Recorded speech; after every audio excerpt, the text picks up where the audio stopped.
Hey guys, I'm Fancy and you're watching the Good Wives Network. And today is a hard day, guys. First of all, I'd like to say that I went to church this morning and I got rebaptized, and I am so thankful for that. 2023 was one of the hardest years of my life. I lost a very dear friend, my partner, in the Good Wives Network, Christina, who's on our podcast for 2 seasons. Passed away suddenly. I was in the hospital probably 19 times this last year, struggling with my own battle with long-term COVID issues. So it was not a good year for us. But I wanted to kind of come on here and begin to share something that I didn't really want to get into just yet. I kind of touched on it a little bit. And it is a person who was brought into this case and has scammed many other people of hundreds of thousands of dollars in what she did in exploiting this case, Gannon Stauch's case, many other cases. No one is going to be joining. So, and this person, her name is Natsha Cooper. She is a banned YouTuber for life now. YouTube has banned her. She keeps making more and more channels, and she harasses and bullies and stalks and doxes and goes real life on anyone who ever tries to get in her way. And the way that I ended up coming in contact with this person was through the Gypsy Blanchard case. I had a page called By Proxy. It is now called the Good Wives Network because we have moved past just this case. But she joined the page. She was commenting on the page, and she invited me personally to her group about Gypsy Rose. So it was pretty early on in the process that she came on scene. I think it was maybe a year in that she kind of surfaced. Guys, this has been 7 years of hell of my life. So it's been kind of a hard process. And if I am not absolutely 100% certain on dates or times or things that actually happen, it's because this has been 7 years for us where we have been bullied, doxxed, hurt, in any number of ways. And it's not just me. I have an entire team that was put through this, and I have lost people from this. We have had friendships fall out because of this. We've had so much going on. So I do my best to recall it the best way I can. And when I'm wrong or I say something inaccurately, I do my best to correct it. And people have accused me of trying to profit off of this, of trying to take this tragedy and make it my own. Guys, that's never what I intended to do. And I have never made any money off of the Gypsy Rose Blanchard story. In fact, all I have ever done is spend money trying to get this story out there. It's why I bought my own network. My team and I, we were being silenced by mainstream media because of the Blanchards. And so we decided, when we found out that it was possible for independent people to buy their own streaming network and it was affordable, it's not affordable. It costs a lot of money, but we were able to come up with a way to be able to facilitate that. We had it up for a year. And we switched platforms recently, so we're back to doing our social media while we're building the new platform again. But this all started in 2017 with us when I messaged, do I want a rose? I don't know what a rose is. I've never done a TikTok live, guys. I have no idea how this works. If there's something I'm supposed to be doing, I'd love to know. But anyway, I came to this case through Facebook groups. I kind of just got involved in it, and I reached out to Kristy, and we formed a friendship. And over the years, we worked together for almost 3 years. It was two and a half years when Gypsy and I stopped working together. Kristy stayed on for almost a whole nother year, telling everybody she wasn't, but she was. And we can prove that she was. And my cautionary tale on this, guys, is not to hurt Gypsy or make her family suffer or any of those things. My role in this is to tell you a cautionary tale that these people They are not good people. They are not heartfelt people. They are not telling you the truth, and they are not to be trusted. You have to protect yourself. I'm not saying that she can't live a regular life. I'm not saying that she shouldn't. My opinion is that she's very dangerous and she should not be out in society because she's dangerous. Does that mean that I'm going to stalk and harass her and show up at her things? No, I don't need to do that. I actually laid this case down for almost 3 years, guys. It almost wrecked my life.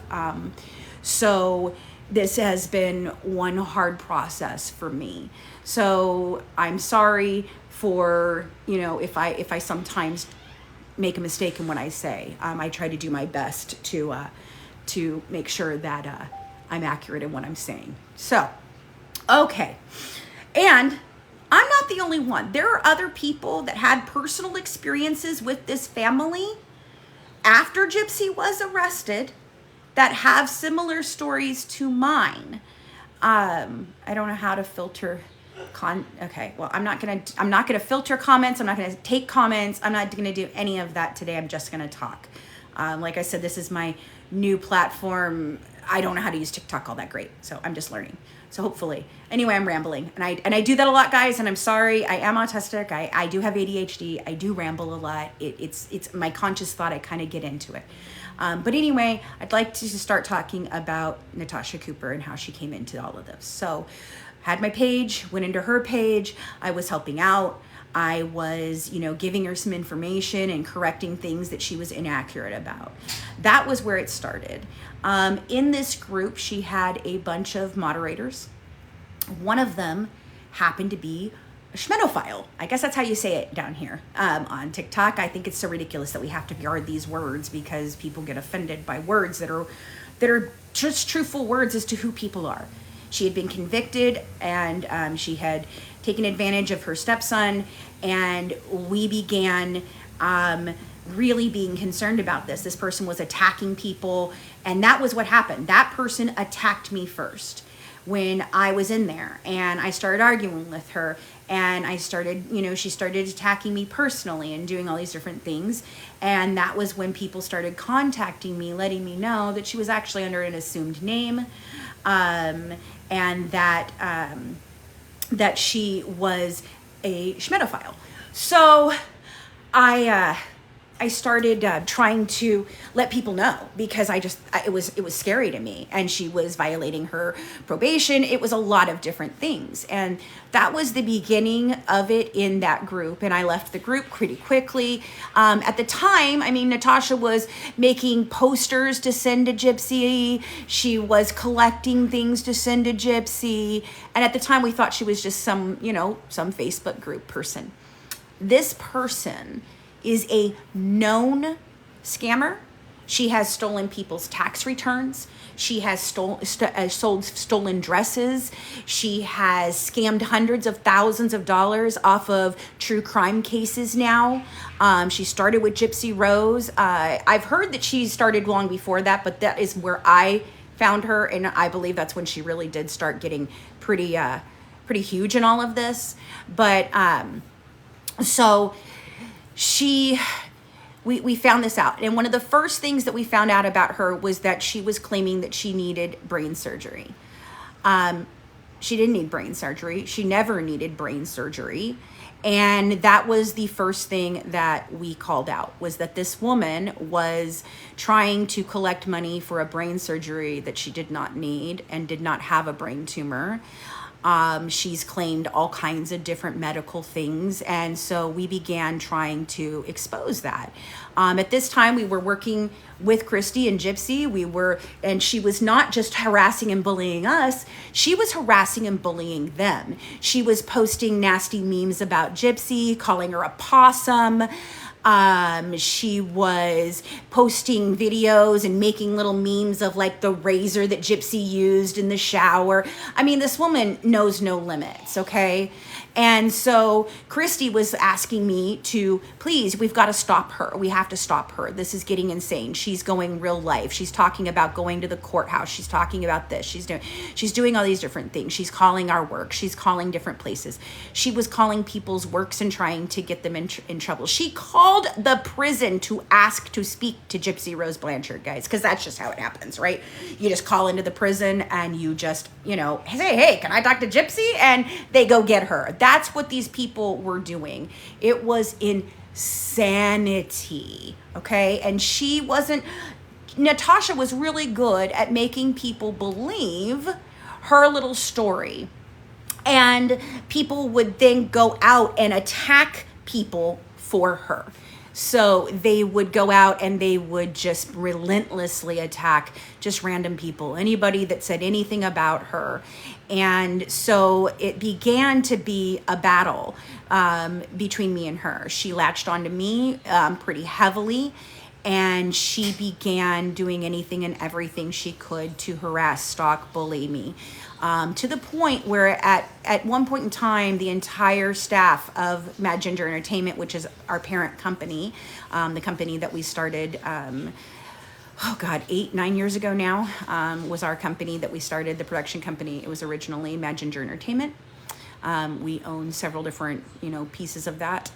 But we had to contact the FBI.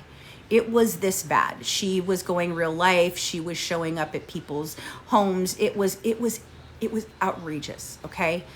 And this was about the time that I was heading to California to try and pitch the show. I had a couple of friends out there that were in the entertainment industry because that's where I'm from. I'm originally from California. Well, I'm a military kid, so I'm all over, but I grew up in California from the age of 6 years old on. It's where I met my husband, and now we're living here in Kentucky where we are now. And that's where he's from. But so I was heading out to California to pitch the show and see if we could get, we could get the show made. Originally, we were looking to do a scripted series, a dramatized scripted series. That was what I liked doing at that time. I had never intended to do a documentary until many years later because it was just, it had to be. I was like, we can't tell this way. We have to tell the truth the way it is told. And when I sat down with Rod and Kristy and on their back porch in Louisiana the first time that I met them, the first thing I said to them was, look, I'm really good at researching and investigating. So I'm just going to tell you, if there's something to find, I'm going to find it. And I'd rather you just tell me. That way I can deal with it. But I'm only going to tell this story one way and one way only. And that's the good, the bad, and the ugly. And that at that time, I was fully 100% immersed in Gypsy's story and how she was telling it and how abused she had been and, all of these different things. And I again, for those of you watching again today, I want to make it very, very clear. Gypsy is an abuse victim. She became a perpetrator and an abuser. This happens in this type of abuse. Is it her fault? No. But it is her responsibility to change the behaviors and to do something about it. I had to go through counseling for years. I'm still messed up from my childhood of what went on with my mother. Thank you for the love, guys. I appreciate that. I'm really appreciating all the little hearts flying up on the screen, okay? So for 3 years, we worked with them. And for 2 years of that, I'd say we were battling with this woman for them. I was, heavily reporting all the content that she was making that was inflammatory and disgusting. I mean, absolutely, this woman is disgusting. She's not a reporter. She's not even like me that was just a little producer that wanted to make a story and became a podcaster and a YouTuber out of that. She is a predator. And Kristy went to this predator knowing everything that she had done, and she encouraged this predator to stalk and harass me when it was no longer serving them for me to be defending them. Gypsy began sending emails to her that were, yelling at me and asking her to publish them. And so it forced my hand in many ways as to things that I did and responded. And I am the first person to say that 7 years ago when I started this, I was not prepared for this. I am, I have no filter. I speak my mind. I say what I say. I stand behind what I say. And when I'm wrong, I admit it. That's who I am. That's who I've always been. I don't hide behind anything. I am not a felon. I have 3 misdemeanors in my entire life for mistakes that were made. I have never even once spent an entire day in jail. In fact, one of the mugshots that's going around that they started putting out. So Natasha got my mugshots, and because we had gotten her mugshots, and we were concerned, and people had put them out. I did not put them out. It was not me who shared her mugshot the first time. I'm not that type of person. I don't do that to people. If you're a scammer and you're a criminal and you're all that, of course I'm going to share that. That's what I do. But no, I don't just go out there and share people's personal mistakes in their lives. That's not me. Everyone is a sinner. Everyone makes mistakes. Everyone has things that they need to atone for in their lives. And so I believe 100% in your past is your past and your present is your present. And so that's why I was so able to understand and give Gypsy the grace for this, was because I did understand why she did what she did. I understand why she took her mother's life. I do not understand why she didn't leave. I do not understand why she felt it was okay to convince someone else to do this. That is my biggest issue.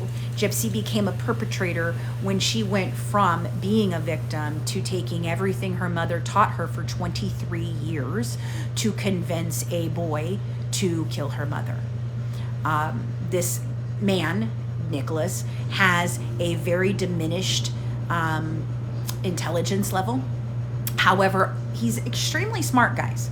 But it is his social skills and his ability to understand normal society that he is neurodivergent, and he is extremely, extremely autistic. He is extremely disturbed. He has very intrusive thoughts. And she used all of that, guys. I'm sorry, you don't meet somebody who tells you that you're a 500-year-old vampire who likes killing, and you just think that that's a normal thing. And she's changed her story on that, by the way. When she did her Dr. Phil interview, she talked about how she just thought, well, that makes sense because I live, everything I knew was fantasy and yada, yada, yada. And so I totally believed that. And so, no, she didn't. She saw Patsy, guys, and she knew she'd found the one to do what she needed him to do. She went seeking that. That is what she was looking for, okay? Gypsy has sociopathic tendencies. Who wouldn't, after what she went through and what her mother taught her to do? And I can say without certain that DeeDee was a sociopath, because the MVP moms, that's what they are. They are sociopaths, okay? And I from talking with the investigator the other day, I have struggled very hard with calling this a Munchausen by proxy case. And my reasoning for that is because the cons that were being run are not only being run by DeeDee and Gypsy. This entire family runs cons. I was just given information the other day that they all claimed money during Hurricane Ida, that they should not have claimed. And that was from somebody close to the family that said, I want you to know this because I want you to tell them what these people are, because I have to live here and I have to be with these people and I have to be part of that family, and I don't want to be part of that family because I don't want to be associated with that family. It's horrible, okay? There is a reason for all of this, guys. She didn't break it off with him because he was disturbed, conspiracy. She went into this actually knowing that she was going to use him and do this. The problem is that she got caught because she didn't understand how technology worked, and that is true. She understood how to use it. She had no idea that the text messages that she deleted would be uncovered. And that is why Gypsy was caught. Otherwise, Gypsy would not have been caught, Gypsy would have been able to throw Nick so far under the bus it wasn't funny, and she sure as shit tried. Okay, guys, if you have not watched the entirety of her interrogation video, I do suggest that you head over to our YouTube channel and watch the whole thing. I just did an analysis of about 40 minutes of it so far on there the other day, but I really believe you should watch the whole thing. And then once you've watched the one that is ours, on that same playlist is a bonus from Crime from Dummies, and they actually got a longer piece of that interrogation video than I did, because I got mine from an A&E producer. I didn't need to put the FOIA request in at that point for it once I had already gotten it. We did send in a FOIA request. They sent it back. They asked us for $11. We just didn't pay for it. We didn't need to. And so they have a little bit longer clip than we do, and it's very important, that last little bit. And I have it I think I have it bookmarked, and I'm gonna do it for you guys over on YouTube, and I'll probably put it out on here. I've been trying to download my first YouTube live over there that I've done in years, which was this explaining the video, and it won't let me download it for some reason, so I'm working on that. All right, so heading back to Natasha and what was going on. So I was out in California, and I was working on pitching the series, and I was sharing my journey, and she was mercilessly attacking me and hurting me and doing all of these things. And while I was out there, I had made plans to stay with a friend of mine from here in Kentucky, who was in the industry, and he moved out there. And his roommate decided she didn't want me to stay for as long as we were supposed to have me stay. It was her house, not his, and he had thought that he had communicated it well, and he had not. So I ended up having to leave that house, and I ended up in a hotel for a couple of days, and then I ended up going and staying for the rest of the time that I was out there with the rest of the places that I was supposed to go. I had, a whole agenda of things planned. So our group rallied together, and they were able to get me to be able to stay in this hotel for a couple of days before I could go on to the next part of my trip. And so a rumor began to circulate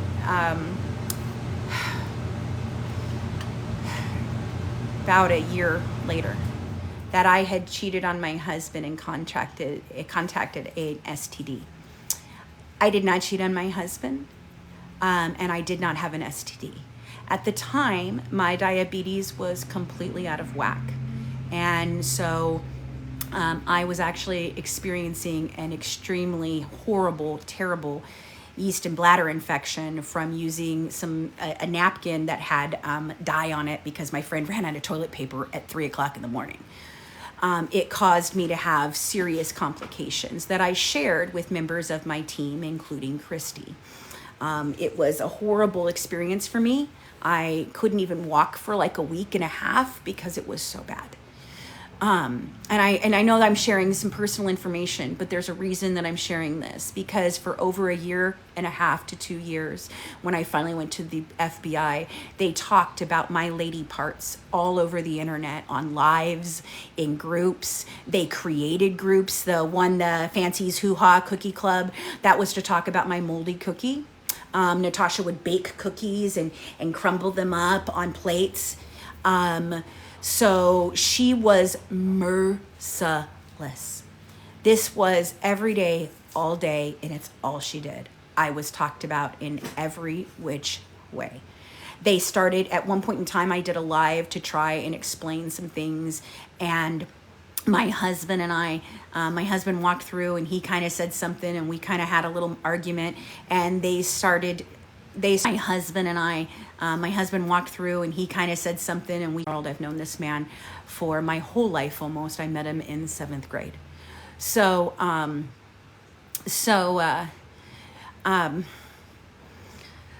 that was really painful for him. And Kristy, she's messaging me on the side, and she's giving me her support, and she's doing all of that. And after we completely cut ties and we did the podcast and we did all of that, I was given information from others that came to me and said, hey, we know that it was Kristy who was doing this to you. And I was shocked. I was shocked. I couldn't believe it. And so I actually confronted her, and she admitted to me that it was her. And I asked her why. I said, do you understand how in danger my life was? Because if my husband at any point in time had stopped taking his bipolar medication and he had had a delusional episode, which he has had and has been hospitalized for, and he had gotten, something in his head from that, he could have killed me. It absolutely could have happened. I could have ended up on one of your TV shows. They had no remorse for any of this, guys. There was at one point in time 20, 30, 40 groups. There was a free Craig page, a fake by proxy page. There was a Fancy's Hoo Ha Cookie Club. It went on and on and on. And every day that we were able to take them down, they would just start another one.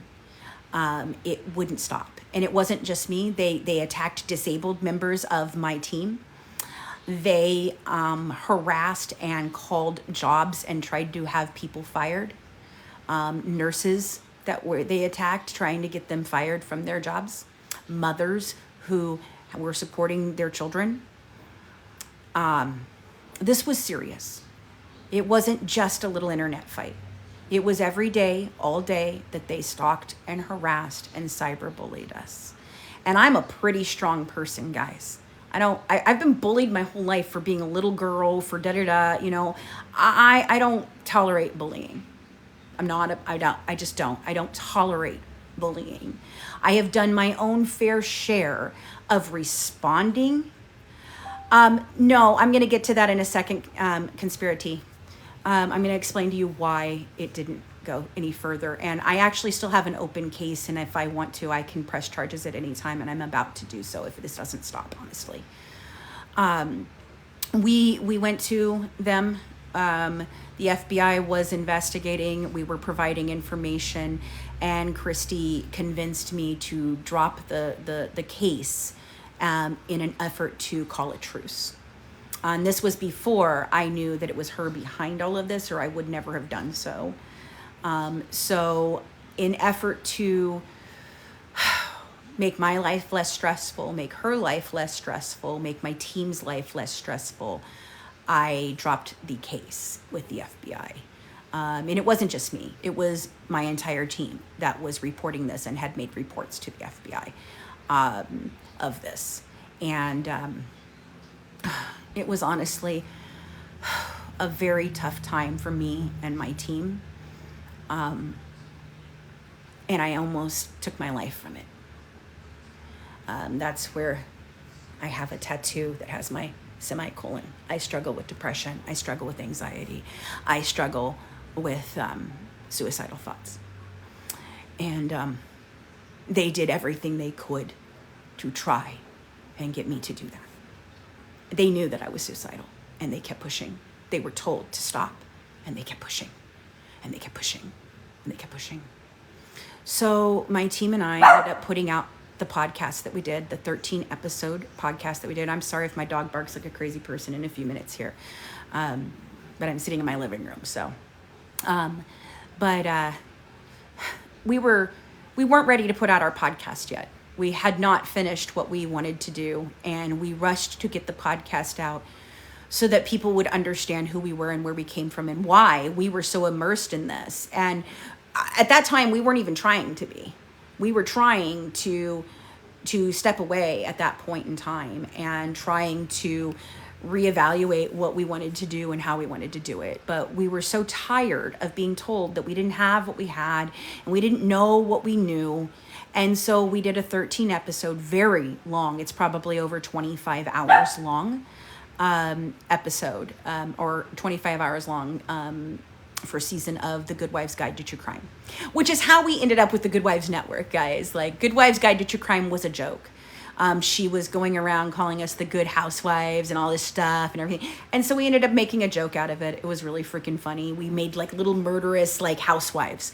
50s housewives, because what I had found was some, book about the Good Wives Guide to Taking Care of Your Husband from like the 50s, and we thought it was hilarious.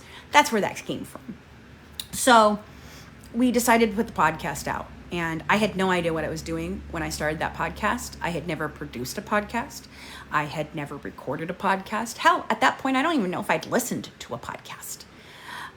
So we started putting out the podcast. And by the time that we were towards the end of the podcast, hi Jane, how are you? Towards the end of the podcast, Kristy was messaging me and we were working on rebuilding a relationship. At this time, I still didn't know that she was the person behind all of the stuff with Natasha. And so we were inviting her to come on. We were scheduling her to come on and talk at the end there. And then, of course, it never happened, much like what she does. All through all of this, every time we would ask for something, guys, from Kristy, or something she didn't want to give us because it was something they didn't want us to know, Kristy would magically have a headache, or it would disappear, or someone stole it, or da-da-da. I mean, it was never, anytime it was anything that the information would be not positive to them, okay? Anytime. In fact, for the interrogation video, I asked for it for 3 years, and I was told that HBO had it and stole it and wouldn't give it back to them, that she was scared that if she called and asked for it back, that Aaron Carr would get in trouble. So I asked her for the contract to see, and I said, no, see right here, it tells you that they have to return your materials to you. I was told that they took the copy from Mike Stanfield as well, that he didn't have his own copy. I was told by Greene County that they didn't have it. Well, they didn't have it. Wisconsin had it, which is why I couldn't get it with my FOIA request. I was accused of forging documents to get it. I did not have to forge any documents to get it. I was accused of all kinds of different things that I have not done. Was I an innocent in all of this with Natasha? No. But I never stalked or harassed or hurt the Blanchard family intentionally in any way. The only thing I ever tried to do was tell the truth of this case. And I'll be honest, this case is hard to understand, okay? You don't know what you're looking at. You don't understand it. And it's taken me 7 years to get to a point that I feel comfortable enough to understand it. I have sat with these documents. This lives in my head every day. In fact, I was explaining this to my daughter today. Gypsy Rose Blanchard is my Roman Empire, okay? There are threatening messages of Nick, not to Gypsy. There are not threatening messages of Nick to Gypsy. There are threatening messages of Nick to Dawn, a woman who attached herself to this case and began dating him in prison, much like many other people have done, much like the people that dated Gypsy.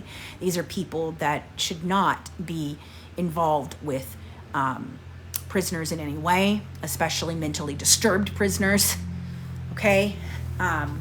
And I can show those at a later time. And I will be, and our documentary will. We will talk a lot about Nick. My opinions on Nick have changed completely since we started with this on him. I mean, obviously my opinions have changed on Gypsy. And even as early as 3 days ago, guys, when all of this was coming out and I was being silenced and all of these things, I was still reaching out to experts in the field of Munchausen by proxy, because I am not an expert in the field of Munchausen by proxy. What I am an expert in is this case. I can talk about this case. I can't talk about all the other cases. I can talk about this case. I am an expert on this case.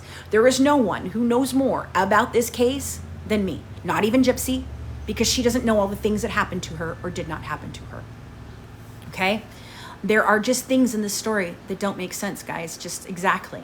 That's the thing. And when you think you figured something out in this case, you don't. But 3 days ago, I sat down with a investigator out of Texas. He's not a psychologist. He's not a doctor. He's an investigator for the sheriff's department that specializes in medical child abuse. And when I asked him that, yes, two can keep a secret when one of them is dead. Yes. When I asked him, because I have tried very hard to understand this story and what really happened to her, because a lot of it is partial, it is very close to a story, to my own story of my own issues with my mother and what happened to me as a child.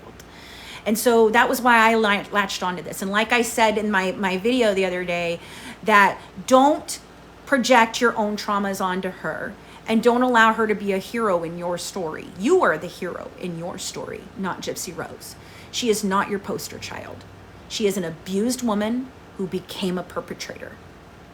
That is what she is. There is no, that's not me being mean. That's not me being harsh. That is the cold, hard facts. She was an abused child who became an abuser and a perpetrator, and is continuing to do the things that her mother taught her to do, that her family taught her to do, that her family is still encouraging her to do. So I reached out to this man through LinkedIn. I've been trying to get an interview with him for a couple of days. We've been playing back and forth. Each day we've scheduled, something has happened. And the very first question that came out of my mouth, I said, before we go any further, I have to understand something. And I need you to help me understand this, and maybe you can. And his explanation, my question to him was, what would be the difference between Munchausen by proxy and just a long con that a family of con artists are perpetuating? And he said, that's a very good question, and I can make it very simple for you. There is nothing that is different in a court of law.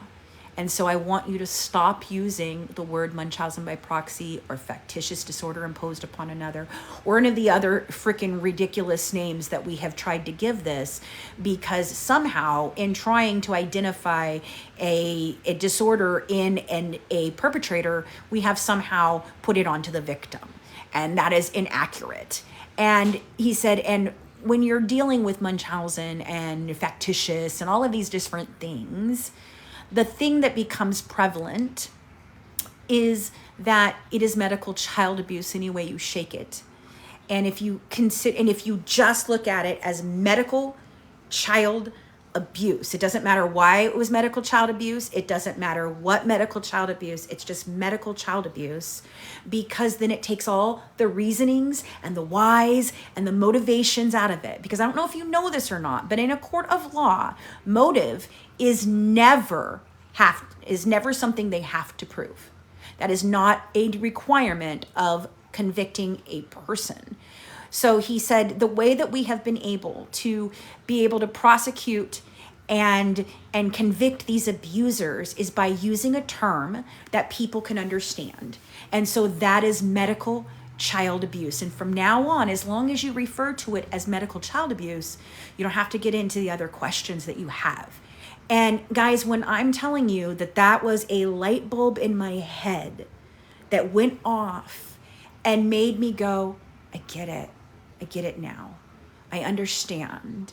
That it clicked. And he said, and yes, it is common for them to be part of the scams, to perpetuate this, to do this. It's because that is all she is taught to do.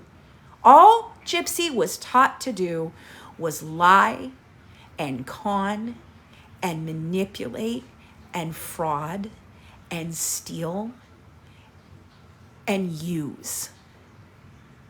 Her family does this. It is not just her and DeeDee.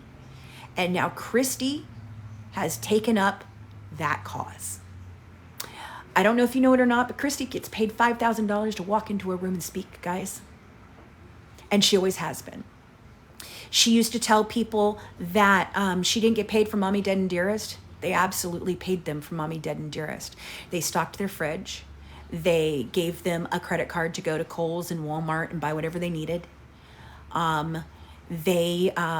Yes, I've called her DeeDee 2.0. Absolutely. That is all that Kristy is in this for. Kristy never cared about Gypsy. Kristy encouraged Rod to not be in her life. She encouraged Rod to not be in one of his other children's lives, who is, I think she's either 4 months older or 4 months younger than Gypsy. I have to go back and look through my notes to make sure what that is. Jane, I don't know, okay? With the grandfather, I am talking to people to verify this. I have heard this story from Gypsy before. It is definitely not the story she told today or last night, and the night before. It is not that story. It was a very different story that was told to me by her personally when we first heard this story. When we first heard the story, she said that her mother told her that this had happened and that she had no recollection of it. And that was the story that we were told. And she had asked me to not include the story. In fact, there was an entire argument between me and Kristy and the first fiance, Ken, over Claude Sr. being included in the story. And Ken felt that he shouldn't be included in the story at all. And Kristy said, well, I don't know how she would not include him in the story. He is DeeDee's father, and he is Gypsy's grandfather. Now, what I can say about this, do I know if the allegations are true or not? No, I have asked before. And I was told by the family that they did not believe that they were true. But I can say this about women who commit medical child abuse. That is one of the markers for it. It's very common. So, and these women have personality disorders. Many of them are borderline personality disorder. Some of them have antisocial personality disorder. So these are people who have issues. A lot of them suffer from abandonment issues. That's what Lacey Spears's issue is. She was afraid that her son would leave her like everyone else, and she figured if she made him sick that he wouldn't leave her. She never expected him to die. She thought that the hospital would always save him. But these women know exactly what they're doing, okay? I used to think it was a subconscious thing. It is not. It's not a subconscious thing. They know it. They deceive on purpose, and they do this knowingly and willingly. And Gypsy became a participant in this. No different than John Meehan, whose father taught him to, cut up glass and put it in his plate of food. Okay? The medical child abuse, the medical fraud was only one part of the cons and the scams that these people ran. Okay? It was a means to the conning. It was not an emotional gratification for her at the core. Okay? The core of this was money. Gypsy is very calculated. If you watch her interrogation video, that was the first time that I had seen it. I did not meet Gypsy in person. And I think that really clouded my judgment. Because when I can see somebody in person, I can read the body language. I've been trained to do that. I can see her eyes, I can see her ways of moving. And that was why the interrogation video was so important for me. I wanted to see what she did and said. I wanted to see the moment that she told them that my mother did this to me. And she never did, guys. She never did. For 4 hours, she sat there and ate and slept and never once said, my mom did this to me. Instead, it was about a boy and a relationship with her mother that she didn't like this boy, and that was what happened, okay? I have facts and proof of everything that I am saying. Yes, she refused counseling in prison too. Dr. Phil offered it. I offered it. I had people that could do it. I contacted doctors that would do so. They did not want to do that. She has taken some anger management classes. She might have taken a counseling here or there. She did not go to the actual type of counseling that someone like Gypsy, who suffered the abuse that she did, should go through. She needs a full deprogramming of her life, folks. She is not okay. And most of the things that we were arguing with her about was because we were concerned with her. If you read my letter to her about Ken, that was because I was concerned. I was worried about her because I was a person in her life that cared about her. I was not just a journalist or a producer. I lived and breathed this with them. I was the first call Kristy made any time that she was upset or hurt or crying or needed help. Not just in this, in her daily life. And that is the problem. Yes, Jen and Bubby The problem is she's now talking about wanting to have a child immediately after getting out of prison without having any real therapy or real help in her life. And according to Louisa Lasher, a very well-respected doctor, expert on this type of medical child abuse, said to me very plainly, any victim who survives and goes on to live their lives should never be responsible for caring for anyone solely, ever. Because the innate need for the attention and all of it to continue is so ingrained in them that they are not able to see when they start to do it to their own child. And I'm not saying that she's going to take her children and medically abuse them, but guys, she is going to abuse them because she is an abused person who did not get help. And no one is encouraging her to get help. No one said to her, hey, you shouldn't get married while you're in prison. They encouraged it because Kristy didn't want her coming home to their house. Kristy is a really mean, hateful, dark person. And she's really polished and she's really good. But you can catch her in her lies if you pay attention, guys. It's not hard. You have to pay attention to what they're saying. It is very interesting to me that Gypsy can recall that at 10 years old, she realized that she was, an alternate lifestyle. At 14, she knew that her mother told her she was 12. At 15, this happened. At that time, this happened. At that time, this happened. But yet she does not know her age any other time.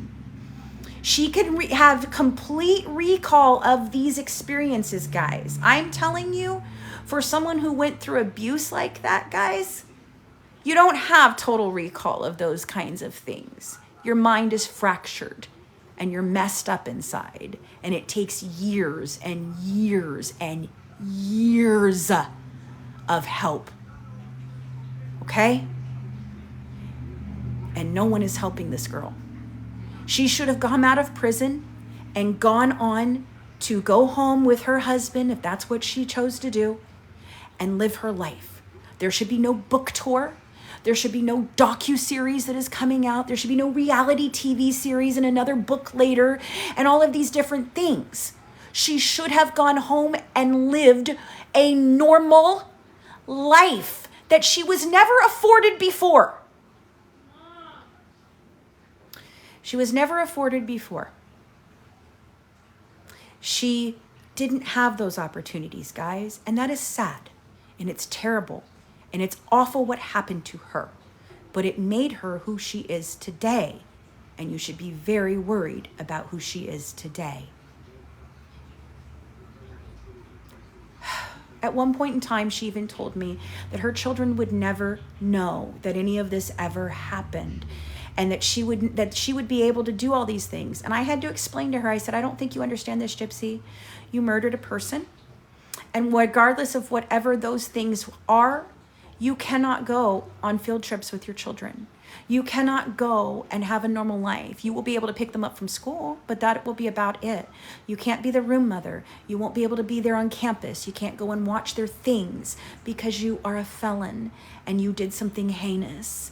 And she was like, well, they'll never know. And I said, I can't believe that you would subject your children to that, because some little asshole kid is going to run up to their children and tell them. And then that child is going to come home and they're going to go, Mommy, why is this kid on the playground saying that you're a murderer? And then they're going to have to go through that instead of preparing them for what they are going to live. Okay? I don't wish Gypsy a horrible life.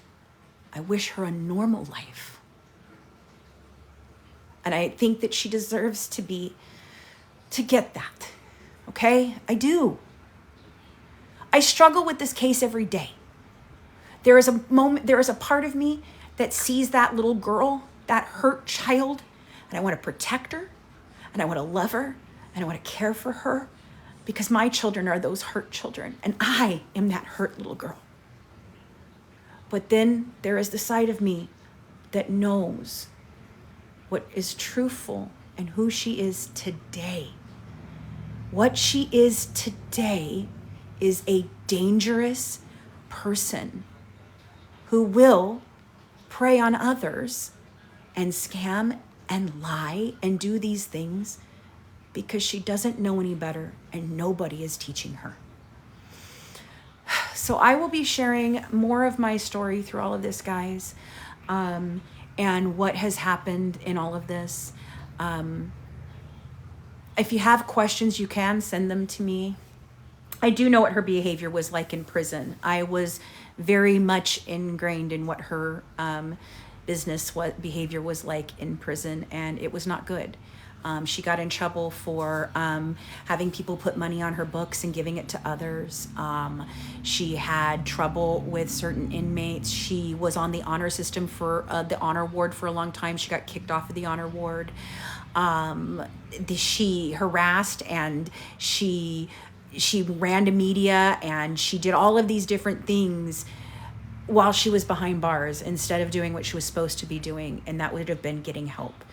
The worst thing that Missouri could have done was, if they were not going to convict her and send her to prison for an extended long period of time and keep her behind bars, the worst thing they could have ever done was send her to prison. All they did was put her in prison with real criminals who could help her continue to perfect her game and her way of being, and did not encourage her to get better. She should have gone to a mental health facility of some sort. And one of the problems, we actually posted a video of an interview that we did with a jail guard that gives a lot of information, pretty mess. It's over on our YouTube channel. So it gives a lot of information of what she was like inside of jail. She tried, we even spoke with her, Mike Stanfield, her attorney. His paralegal talked with us and worked with us for a long time, was helping us because Mike didn't want to be involved at that point in time. He was tired of talking about it. He had other things. So Patty was giving us information. Patty was talking about how she was trying to get involved in actually like turning people in. And we have those documents where she's turning people in and trying to, because people, it was all kinds of like, there was drugs and there was activities and those things. Now, was she a drug addict? I don't know. I definitely don't believe she was a drug addict when she says she started taking pills at 16. It would have shown up in her drug screens and it would have been a red flag, especially if she was taking as many as she says she was taking. And when she was arrested, at the time of arrest, she did not have high levels of those things in her system, but they were the only drugs that were in her system at the time that she was arrested. And it was the only medications that she had with her when she was arrested.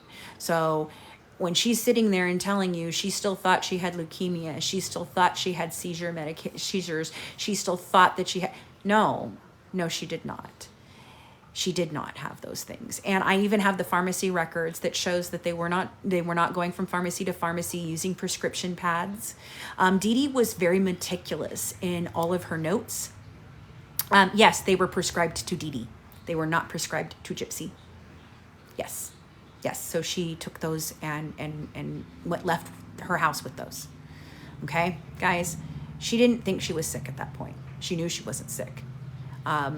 It's always been my theory that this was about a boy.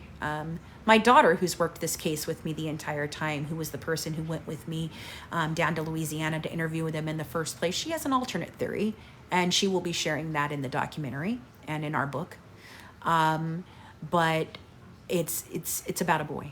Gypsy became sex crazed at 23, which who wouldn't, after being denied to be able to do so. And it became about a boy. And I absolutely believe that DeeDee knew. I honestly think it might have been the next scam that they were running, because DeeDee was getting so sick they couldn't do the going to the hospital 1,000 times. They couldn't start over. They couldn't do all of those things. So I think that the next thing was preying on men online for the poor sick girl in the wheelchair. And I think that is how she ended up finding the man who would kill her mom. So, guys, I have to jump off now. I've shared as much as I can today. My daughter is not feeling well, and I need to go take care of her. And my grandson is coming home today, so I'm very excited. But I will be sharing more and more, guys. Yes, and she is continuing it today. Thank you guys for tuning in. I appreciate all the love that you have shown me today. And I just ask for some grace through all of this, guys. The reason it has taken us 7 years is because it's very hard. And I wasn't sure I was going to come back to this case, but I knew that I had to. And I have to do this because I lost my friend this last year, who was very much involved in doing this. And I can't let this go for her sake, because she wouldn't want me to. She would want the story told of what happened to us for the last 7 years dealing with the Blanchard story. So you know what? It absolutely is my story. This is my story. My 7 years of investigating the life, the crimes, and the murder of DeeDee Blanchard. And if you support us in this, guys, please like, share, put it out there. But if you could do me a very big favor, 1, stop referring to it as anything other than medical child abuse. And 2, please stop calling it the Gypsy Rose Blanchard case. This case is the murder of DeeDee Blanchard. Thank you. Have a good day.